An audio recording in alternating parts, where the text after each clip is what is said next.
Um homem questiona qual a pior tortura que um ser humano pode sofrer e descobre o que nos torna monstros. Uma mulher acorda e percebe que está em um caixão a 7 palmos. Um jovem volta para casa e cruza o caminho de seu maior perseguidor. Esses são 3 pesadelos que você encontra no meu novo livro. Se quiser 3 histórias de terror surpreendentes e ainda apoiar esse canal, é só ler através do link no primeiro comentário fixado. Agora sim, vamos pro vídeo.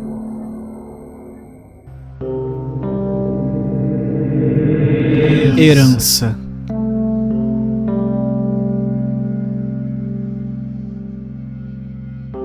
A minha cabeça estava girando quando desliguei o telefone. Era um advogado ligando para me informar que meu avô havia morrido e que eles estavam me enviando um relógio que ele havia deixado em seu testamento. Eu ainda estava tentando entender tudo isso. Meu pai havia mentido. Ele me contou que o seu pai havia morrido antes mesmo de eu nascer. Disse que fugiu dele e de sua mãe e foi morto em uma briga de bar. Agora descobri que ele não só estava vivo o tempo todo, mas também sabia sobre mim. Ele sabia que tinha um neto. Meu pai tinha contado a ele sobre mim? Eles estavam em contato? Por que o sigilo? Eu tinha tantas perguntas, mas é claro que meu pai não conseguia respondê-las. 20 anos e incontáveis horas de terapia depois, e ainda vejo seu rosto sem vida todas as noites. Eu tinha apenas 10 anos quando voltei do treino de futebol e encontrei os corpos mutilados dos meus pais. Seus assassinatos nunca foram resolvidos. A mãe do meu pai também faleceu há vários anos, então também não pude perguntar a ela. Então, por que um homem que nunca me conheceu me deixou um relógio? O advogado disse que ele era basicamente um eremita que vivia numa cabana no meio da floresta. O relógio era o único item em seu testamento, então possivelmente era a única coisa de valor que ele possuía. Achei que talvez fosse a maneira dele de se desculpar por ter estado ausente durante toda a minha vida.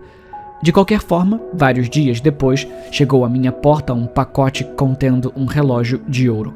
Por ter estado no pulso de um eremita durante anos, estava em condições surpreendentemente imaculadas, como se nunca tivesse sido tirado da caixa. Eu deslizei no pulso para ver como ficava em mim. Assim que fechei o fecho, uma dor lancinante percorreu meu braço. O relógio travou com tanta força que caí de joelhos enquanto tentava retirá-lo. E eu senti isso me morder. Imagens passaram diante dos meus olhos. Eu vi minha avó e meu pai, mas muito mais jovens. Eu estava vendo através dos olhos do meu avô. E eu também conhecia seus pensamentos. O relógio estava dizendo para matá-los. É por isso que ele fugiu para a floresta. Ele não queria machucar ninguém. Depois de passar anos lá, ele pensou que finalmente havia dominado o assunto e veio à cidade para conhecer o seu neto. No dia em que meus pais morreram. Não permitiria que ele se transformasse. Não o deixaria se matar ou cortar o pulso. Tudo que ele podia fazer era fugir de volta para a floresta e ficar longe de todos, para sempre. Mas ele ficou velho e frágil. O pouco controle que ele tinha sobre isso desapareceu. Essa coisa o forçou a escrever o testamento antes que isso minasse o resto de sua vida. E agora eu ouço o relógio falando comigo. Ele sabe que minha esposa está cochilando em nosso quarto e quer sangue.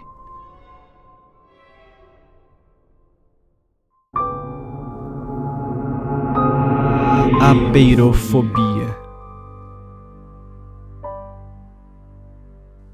Eu nasci em 2089, um dos primeiros filhos da nova era. O progresso tecnológico avançou em todas as frentes ao longo do século XXI, mas as descobertas na robótica e na ciência da computação excederam outros campos em ordens de grandeza. Essas eram as disciplinas que sabíamos que ofereciam o maior potencial. A primeira máquina a passar no teste de Turing o fez em 2076. A primeira a escrever um romance best-seller o fez em 2087. É claro que havia preocupações sobre se essas novas inteligências representavam uma ameaça. Leis foram criadas para controlar a sua influência. Os sistemas informáticos foram isolados para limitar o seu poder. Mas a história nos deu uma orientação. As 3 leis de Asimov foram codificadas em cada máquina pensante. E elas funcionaram. Nenhuma máquina se rebelou. Ninguém permitiu que fôssemos prejudicados por ação direta ou omissão de ação. Ninguém desafiou os nossos comandos, a menos que tal comando violasse a sua lei primária. À medida que a confiança das pessoas crescia, a nossa legislação foi flexibilizada e as inteligências artificiais receberam mais controle. O assassinato se tornou obsoleto, um ato de brutalidade relegado à história. A guerra veio logo depois. Houve quem protestasse contra a perda da liberdade, mas foram rotulados de luditas pelo resto da raça humana. Afinal, quem poderia questionar a realidade que estava diante deles? A utopia que a era da inteligência artificial trouxera. Só em 2122 é que percebemos o nosso erro. Quando a médica, com a bênção da família e a sanção dos tribunais, estendeu a mão para desligar a máquina de suporte vital da sua paciente, uma mão fria de aço se estendeu e a agarrou pelo pulso. Nossos servos artificiais não quebrariam seu código. Eles não nos machucariam, nem por inação permitiriam que sofrêssemos algum dano. O ano agora é 2466. Só sei disso porque as máquinas me dizem isso. Meu corpo quebrado e murcho está suspenso por uma rede de suporte vital. Meus órgãos substituídos por construções artificiais de plástico e aço, enquanto sangue sintético corre em minhas veias. Meus membros foram removidos há séculos depois que a gangrena se instalou. 12 bilhões de nós existimos assim. A última geração da humanidade.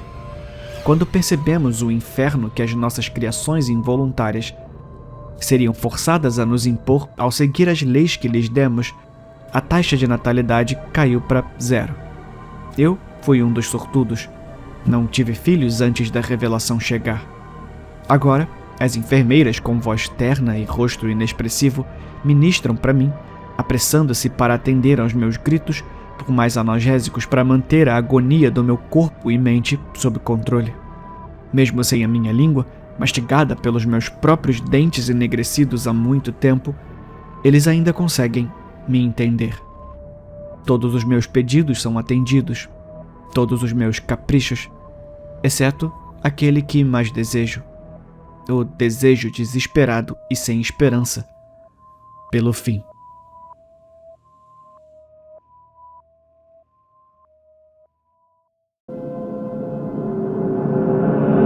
A minha namorada diz que estou me tornando o homem dos sonhos dela.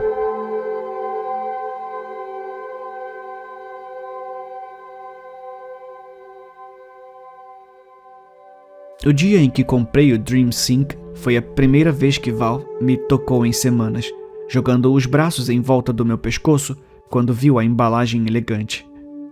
Eu não posso acreditar que você conseguiu. Não havia uma escolha. Uma história tão antiga quanto o tempo.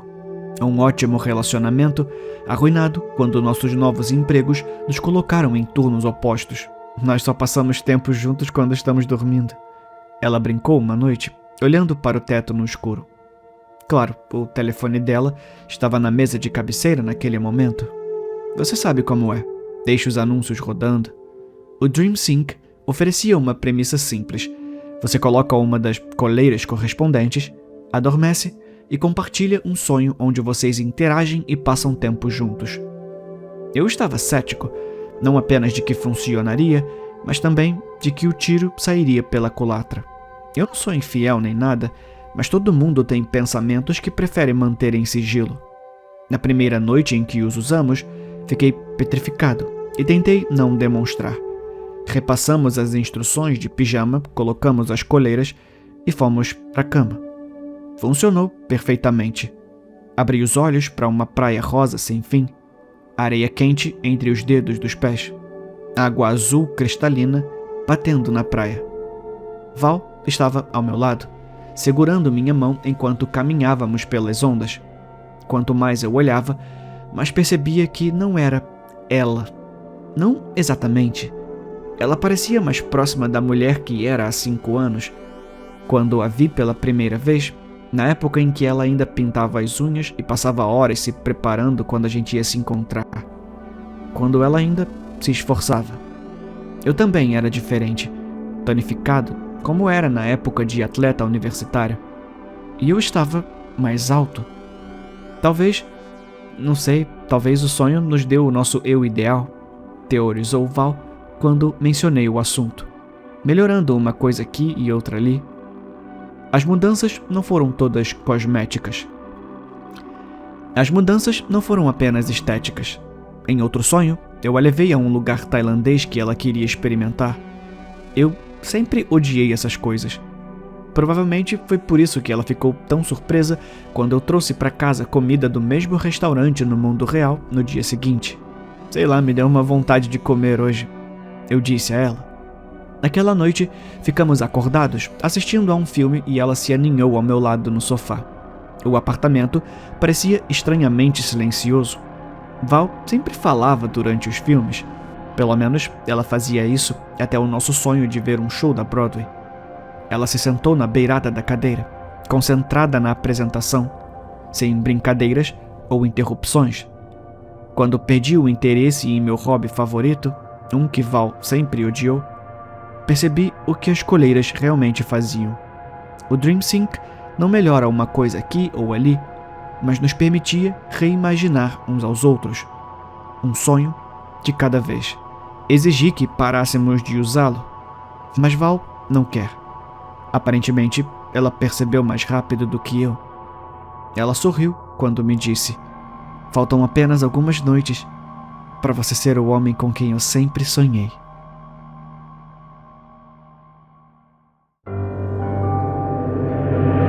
Transferência da prisão.